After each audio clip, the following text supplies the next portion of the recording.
আমাদের যে হাতিয়ারগুলি হারাই গেছে এইগুলির উদ্ধারের জন্য আমরা একটা সার্কুলার দিচ্ছি এবং আমরা একটা প্রাইজও ডিক্লেয়ার করতেছি যে যে ইনফরমেশনটা দিতে পারবে তারা আমরা একটা কত টাকা দিতে পারি ওরকম একটা নিজেদের ভিতরে আমরা একটা কমিটি করে আমরা হয়তো 2-4 দিনের ভিতরেই হয়তো মিডিয়ায় দিয়ে দিব। যদি আপনারা কেউ খবর দিতে পারেন তবে ওই ওই ওই পুরস্কারটা সে পাবে। আমাদের প্রায় 700-র উপরে অস্ত্র বাইরে রয়ে গেছে অনুমান।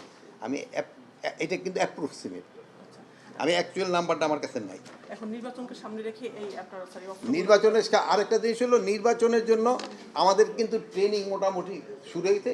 নির্বাচনের ক্ষেত্রে কিন্তু আপনারা জানেন সবচেয়ে বড় ভূমিকা পালন করে কিন্তু আনসারের ভূমিকাটা কিন্তু সবচেয়ে বড়।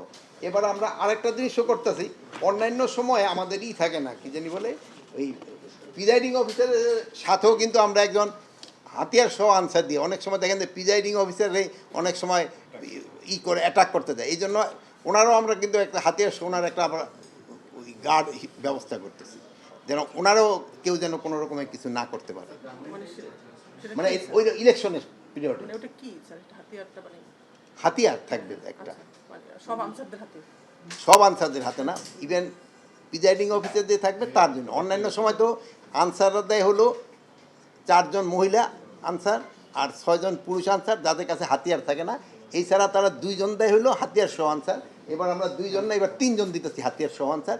পুলিশের তো দিবে তো আলাদা, এই র্যাব দিবে আলাদা, বিজিবি দিবে আলাদা, সেনাবাহিনী দিবে আলাদা, এগো তো হাতিয়ার আলাদা। নিরাপত্তা আমাদের কোনো অরাজকতা হবে না, বাট নির্বাচনটা হলো সুষ্ঠু এবং সবভাবে হওয়ার জন্য কিন্তু শুধু আইনশৃঙ্খলা বাহিনী তো না, এটার ক্ষেত্রে মেইন ভূমিকা পালন করে যারা নির্বাচনে অংশগ্রহণ করবেন তারা, যারা নির্বাচনে অংশগ্রহণ করবেন তাদের তারা নির্বাচনটা কিভাবে চাচ্ছে এটা কিন্তু তাদের একটা বড় ধরনের।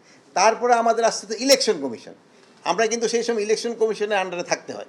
ইলেকশন কমিশন কীভাবে চাচ্ছে, তারপরে প্রশাসনের লোক রেখেছে, তারপরে আমাদের আইন শৃঙ্খলা বাহিনী, মানে এটা তো সবাই। তারপরে হলো যদি সবচেয়ে মেইন ফ্যাক্টর হলো জনগণ কীভাবে করে এটারে, যেহেতু তার তো যেতে হবে ভোট কেন্দ্রে, মেইন ভোটটা তো তার।